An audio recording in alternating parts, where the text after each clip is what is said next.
警队长震惊地发现，侄子脖子上戴着的项链竟然和银行劫匪身上的那条一模一样。这是什么呀？我爸跟我说这是一个护身符，他的一个朋友送给他。瞬间，一个可怕的猜测在崔伟的心底炸开：自己的亲弟弟有可能就是这起银行抢劫案的主谋。为了求证这个让他心惊胆战的猜测，崔伟立刻驱车赶往弟弟家中，打算和崔烨当面对质。可刚走到门外，就被屋内传来的对话钉在了原地。我的病真的能治好吗？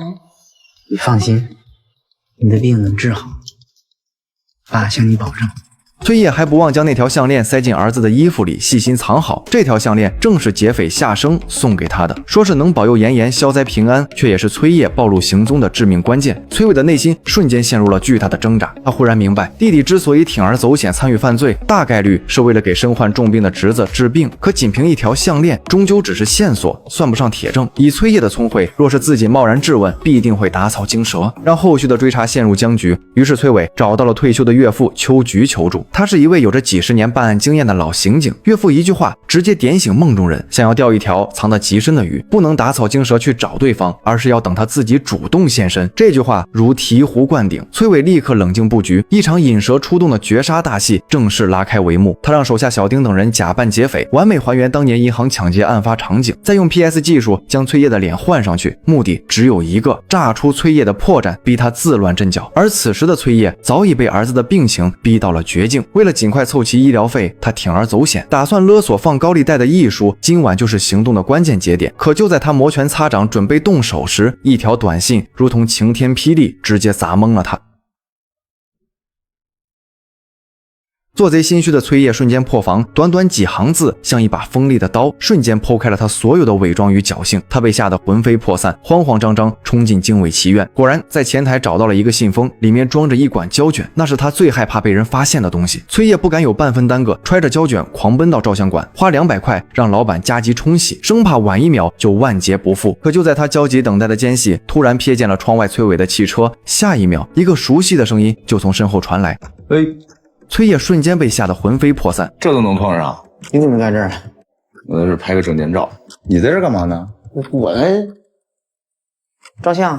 崔伟看着他慌乱的模样，心中已然有了答案。他帮弟弟整理了一下凌乱的头发，看似随意的举动，实则是在试探他的反应。甚至他还顺势约崔烨一起去吃饭。吃个饭？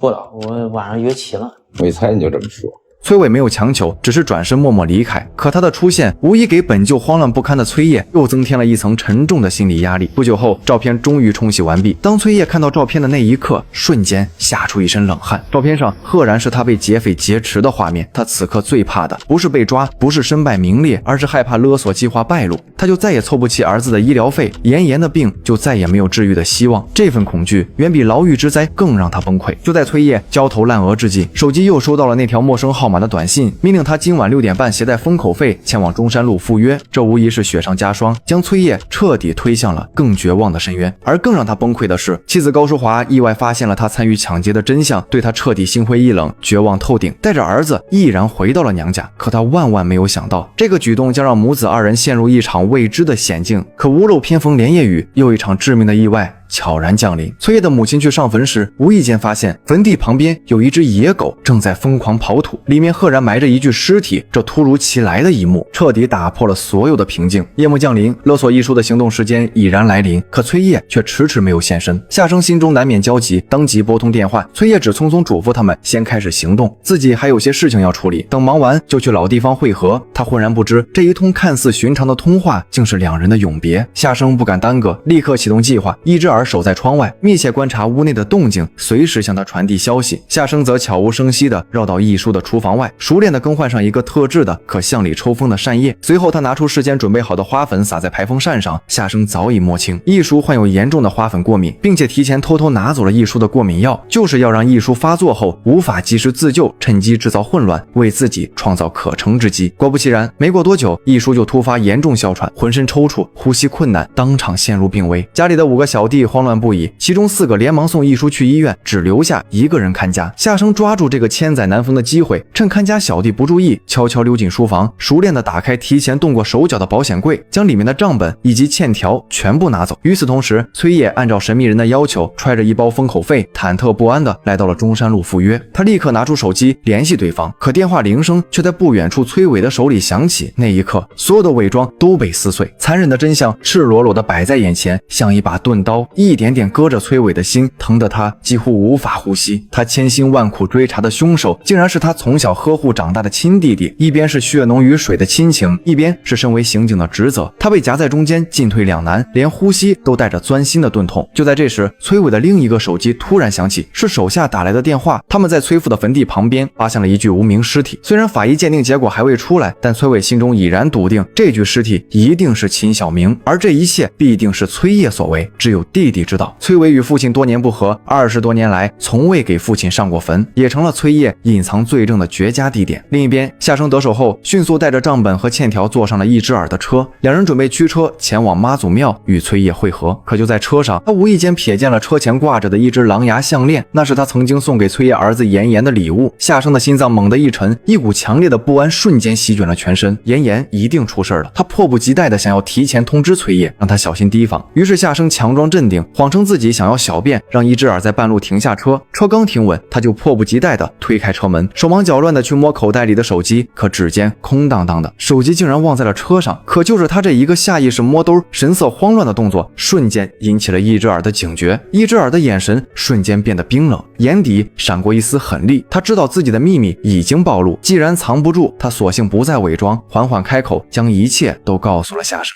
本来不想告诉你，就是怕麻烦。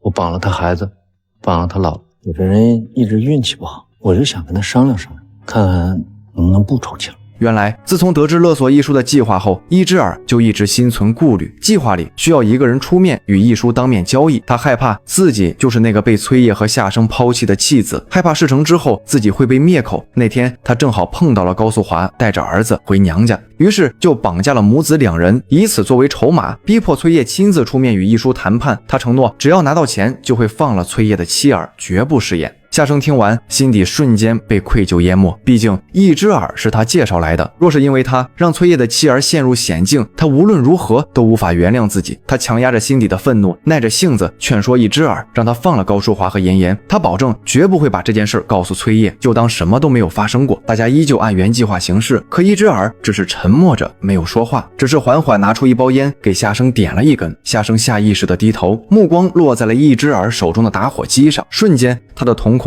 骤然收缩，那只打火机正是他的。当年这只打火机被抢劫团伙的老大没收，一直留在他们的秘密据点，从未离开过。夏生瞬间知道崔烨的妻儿被关在哪里，他的大脑飞速运转，拼命思索着营救的对策。可还没等他想出任何办法，易之耳就突然从车里拿出了1根绳子，眼神冰冷，一步步朝着他走近，显然是打算将他绑起来，彻底堵住他的嘴。一场新的危机又一次悄然降临。